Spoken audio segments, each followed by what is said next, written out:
प्यारे दोस्तों, last topic जो हम लोग डिस्कस कर रहे थे that was the skin effect.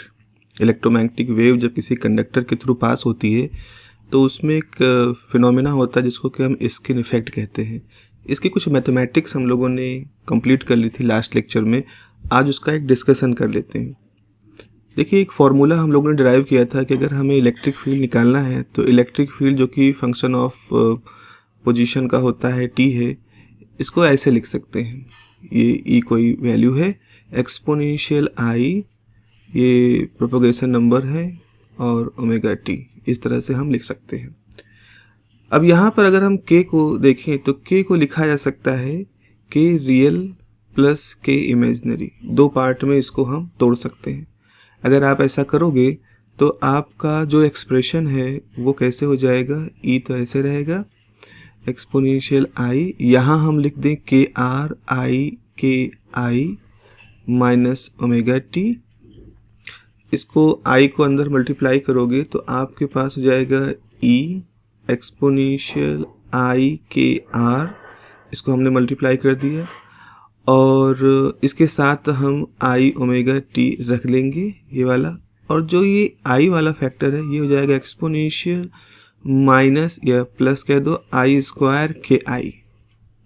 ठीक है, इस आई को आई से मल्टीप्लाई कर दिया तो ये तो फेज के टर्म में जैसे का तैसा रहा, ये एक टर्म बाहर आ गया तो इसको हम रीअरेंज करें तो ये आप लिखा जाएगा एम्पलीट्यूड का टर्म है ई की पावर माइनस के आई, और क्योंकि ये मल्टीप्लाई हुआ है एक्स के साथ में तो हम इसमें एक्स भी लिख सकते हैं। ठीक है, तो यहाँ पर भी एक्स रहेगा, यहाँ पर भी x रहेगा और ये पूरा टर्म एम्पलीट्यूड का है और यहाँ पर हो जाएगा i K R X minus omega T. तो ये पूरा टर्म है फेज का टर्म है। अब एम्पलीट्यूड और फेज के टर्म में थोड़े से मॉडिफिकेशन हो गए हैं। जब आपने k को इस तरह से रियल और इमेजिनरी यानी कॉम्प्लेक्स नहीं माना था उस समय हमारा एम्पलीट्यूड कांस्टेंट था, तो आप ये कह रहे थे कि हमारी इलेक्ट्रोमैग्नेटिक वेव है जिसका एम्पलीट्यूड इस तरह से कांस्टेंट है। अब आप यहाँ पर क्या कह रहे हो कि अब आपका एम्पलीट्यूड इस के आई फैक्टर की वजह से जैसे जैसे एक्स में प्रोपोगेट करोगे वैसे वैसे कम होता जाएगा। तो हम कहाँ प्रोपोगेट कर रहे थे, हम कंडक्टर के अंदर प्रोपोगेट कर रहे थे। तो मान लो आपके पास एक कंडक्टर है, ये आपका कंडक्टर है और आपने इलेक्ट्रोमैग्नेटिक वेव को इसके अंदर भेजना शुरू किया। तो जिस समय वेव एंटर नहीं कर रही थी उस समय उसका एम्पलीट्यूड मान लो ई नॉट था, लेकिन जैसे जैसे वेव इसके अंदर जाएगी इसका जो एम्पलीट्यूड है वो ई की पावर माइनस के आई टाइम एक्स, इस मान लो ये एक्स डायरेक्शन रहेगी तो इस फैक्टर से कम होगा। तो अगर हम ग्राफ बनाना शुरू करें तो अगर हमारा ये डिस्टेंस एक्स है और ये जो वैल्यू है वो है ई नॉट टाइम ई की पावर माइनस के आई एक्स, तो ये इस तरह से डिक्रीज होगा। तो जैसे जैसे अब ये कौन सी डेप्थ है, ये डेप्थ है कंडक्टर के अंदर की डेप्थ है। तो आपका कंडक्टर यहाँ शुरू हो रहा है, जैसे इसमें इलेक्ट्रोमैग्नेटिक वेव जाएगी वैसे उसका एम्पलीट्यूड तेजी से जो ये वैल्यू थी फ्री स्पेस में ई नॉट उससे कम होना शुरू हो जाएगी। एक यहाँ पर जैसे मान लो कि इस समय मैग्नीट्यूड इसका 100% था तो यहाँ पर 0 हो जाएगा, यानी एक डिस्टेंस ऐसी होगी जब इलेक्ट्रोमैग्नेटिक वेव का एम्पलीट्यूड पूरी तरह से कंडक्टर के अंदर 0 हो जाएगा। तो इसी के बीच में एक वैल्यू आएगी जिसको हम कह सकते हैं लगभग 37%, थोड़ा सा ऊपर होगा, हमने जस्ट इसको यहाँ बना दिया है। तो आपकी इलेक्ट्रोमैग्नेटिक वेव का एम्पलीट्यूड अपने 100% से घट के 37% तक होने में, ठीक है, इस वैल्यू तक होने में, ये जो वैल्यू है इस डिस्टेंस तक जाते जाते एम्पलीट्यूड घट करके 37% हो जाएगा। तो वो जो डिस्टेंस होगी उस डिस्टेंस को हम नाम देने वाले हैं स्किन डेप्थ। तो स्किन डेप्थ कहाँ डिफाइन होता है, स्किन डेप्थ किसी कंडक्टर के अंदर जब जाओगे सरफेस से आप, तो वो डिस्टेंस होती है जितनी डिस्टेंस चलने के बाद, मान लो डेल्टा हम दिखा रहे हैं, जितनी डिस्टेंस चलने के बाद आपकी इलेक्ट्रोमैग्नेटिक वेव का जो एम्पलीट्यूड है वो घट करके एकदम से 0 से 37% बचे। अब क्यों घट रहा है, क्योंकि भाई कंडक्टर है, कंडक्टर के अंदर इलेक्ट्रॉन है, इलेक्ट्रॉन भी चार्ज होते हैं, उनकी भी इलेक्ट्रिक फील्ड होती है। तो जब इलेक्ट्रोमैग्नेटिक वेव उसके अंदर आती है तो ये जो चार्जेस होते हैं वो इस इलेक्ट्रोमैग्नेटिक फील्ड को महसूस करते हैं, उसकी वजह से वो ऑसिलेट करते हैं। तो उस ऑसिलेट करने के लिए जो वर्क चाहिए, जो एनर्जी चाहिए, वो वेव से ही मान लो कंज्यूम कर लेते हैं। तो वेव की जो इंटेंसिटी होती है वो बहुत तेज़ी से वहाँ पर कम होने लगती है, मैग्नीट्यूड उसका बहुत तेज़ी से कम होने लगता है। तो कुल मिला के हमें ये पता चला कि जो के आई फैक्टर है, यही के आई फैक्टर रिस्पॉन्सिबल है हमारे इस डेप्थ के लिए, इस स्किन डेप्थ के लिए। अब हम इसका फॉर्मूला निकालते हैं। तो लास्ट लेक्चर में अगेन आप देखिएगा कि जो के आई का फॉर्मूला निकाला था हम लोगों ने डेरिवेशन के थ्रू, वो था omega time under root mu epsilon, जिस कंडक्टर की बात कर रही है उसकी परमिटिविटी, उसकी परमिएबिलिटी, और फिर यहाँ पर हमारे पास एक और अंडर रूट था 1 प्लस सिग्मा ओमेगा एप्सिलॉन का होल स्क्वायर था, और स्क्वायर रूट के बाहर यहाँ पर 1 था, इस तरह से था। ठीक है, ये हमारा के आई की वैल्यू थी, जिसकी की अभी हम लोग ने बात की है, जिसकी की ज़रूरत हमें दिखाई पड़ी अगर हम स्किन डेप्थ को कैलकुलेट करना शुरू करते हैं। तो क्योंकि ये जो फैक्टर है e⁻i के, ये वाला फैक्टर ही मैग्नीट्यूड को घटाने के लिए रिस्पॉन्सिबल है, तो इसमें के आई को हमें थोड़ा सा अलग से देखना पड़ेगा। अब अगर मान लें कि गुड कंडक्टर है, जिस मीडियम की हम बात कर रहे हैं वो गुड कंडक्टर है, तो गुड कंडक्टर का मतलब क्या है, उसकी कंडक्टिविटी काफ़ी ज़्यादा होगी, तो इसकी वैल्यू आप मान लो लार्ज है। तो जब लार्ज है तो इसका मतलब है कि ये जो पूरा फैक्टर है सिग्मा ओमेगा एप्सिलॉन, ये सब, इसका जो स्क्वायर होगा वो 1 से काफ़ी ज़्यादा होगा। तो 1 से काफ़ी ज़्यादा होगा तो इसको हम निगलेक्ट कर सकते हैं, 1 वगैरह को निगलेक्ट कर सकते हैं। तो अगर निगलेक्ट करोगे तो इसको आपने निगलेक्ट कर दिया, इसी से तो ये भी हो रहा है, इसको भी निगलेक्ट कर दिया, तो बचेगा क्या, अंडर रूट के अंदर ये पूरा टर्म। तो इस अप्रॉक्सीमेशन के तहत हमारे पास बचेगा ओमेगा, बाहर रहेगा जैसे का तैसे एप्सिलॉन बाई 2, और यहाँ पर सिर्फ बचेगा under root sigma upon epsilon omega का होल स्क्वायर। कैसे हमने ये किया है, अप्रॉक्सीमेशन लिया है कि गुड कंडक्टर है हमारे पास इसलिए।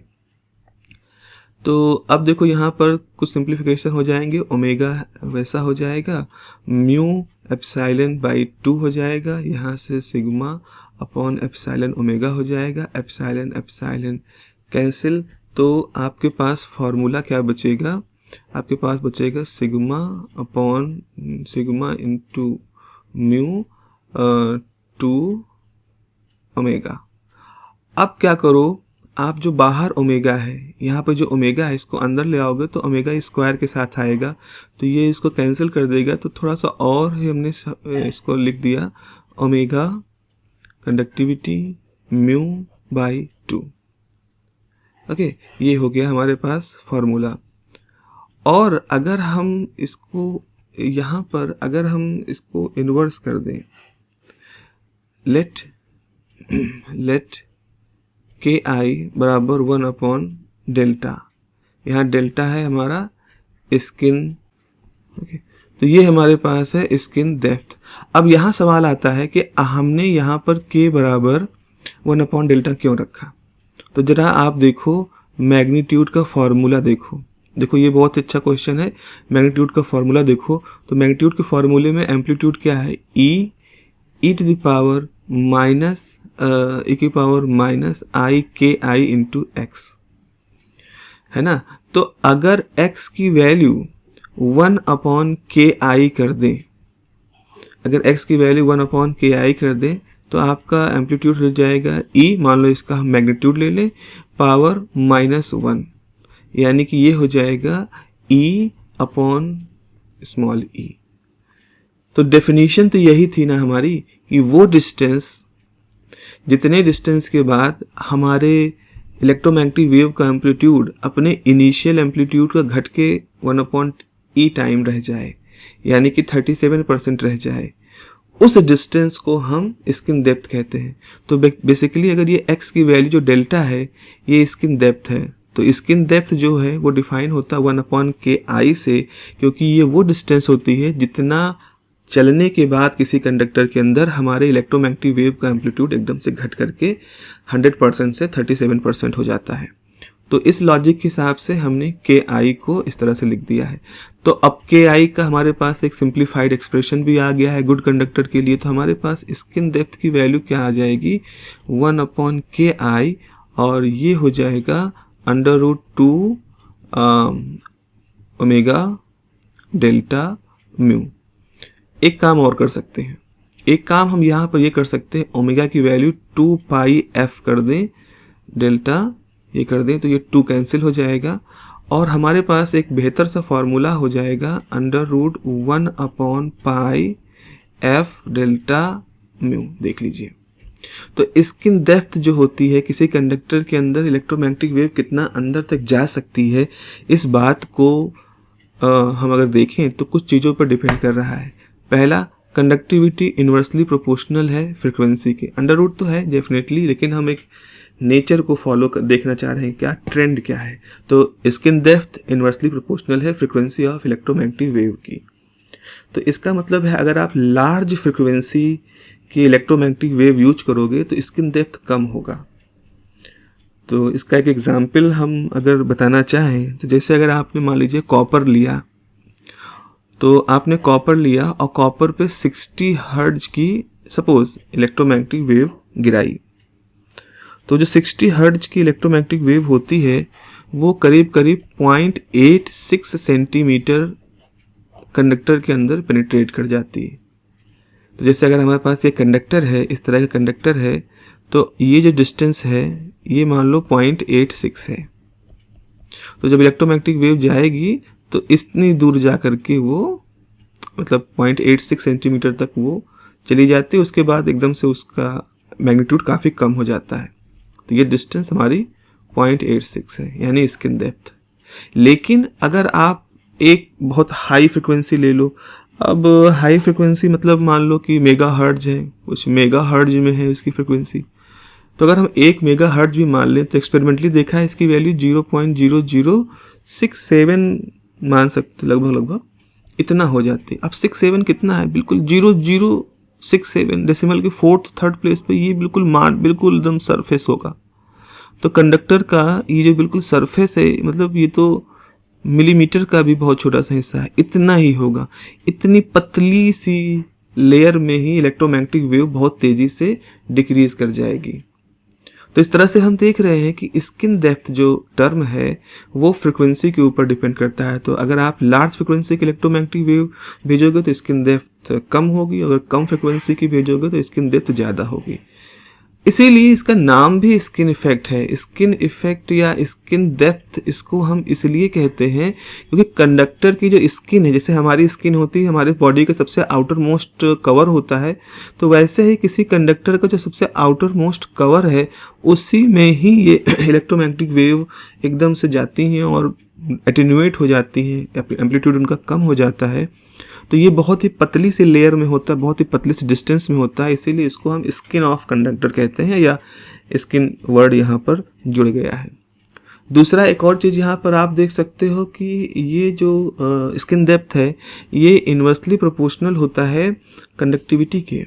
तो अगर आपका मटेरियल बहुत अच्छा कंडक्टर है, अगर ये इस तरह से होता है, तो अगर ये बहुत अच्छा कंडक्टर है, वेरी गुड कंडक्टर है, एक्सीलेंट कंडक्टर है, तो ये जो है हमेशा और स्मॉल होगा। तो इसका मतलब अगर कोई परफेक्ट कंडक्टर है, तो परफेक्ट कंडक्टर के लिए मान लो conductivity suppose theoretical limit infinity है, तो अगर वो परफेक्ट कंडक्टर है तो ऐसी स्थिति में स्किन डेप्थ जो होगा वो 0 हो जाएगा।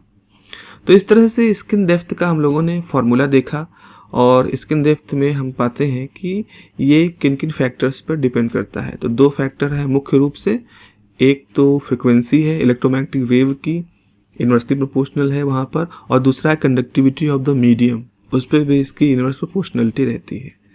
ठीक है, तो इसको आप लोग एक बार समझिएगा, सोचिएगा। अगले क्लास में हम लोग फिर से मिलेंगे। Have a nice day, thank you.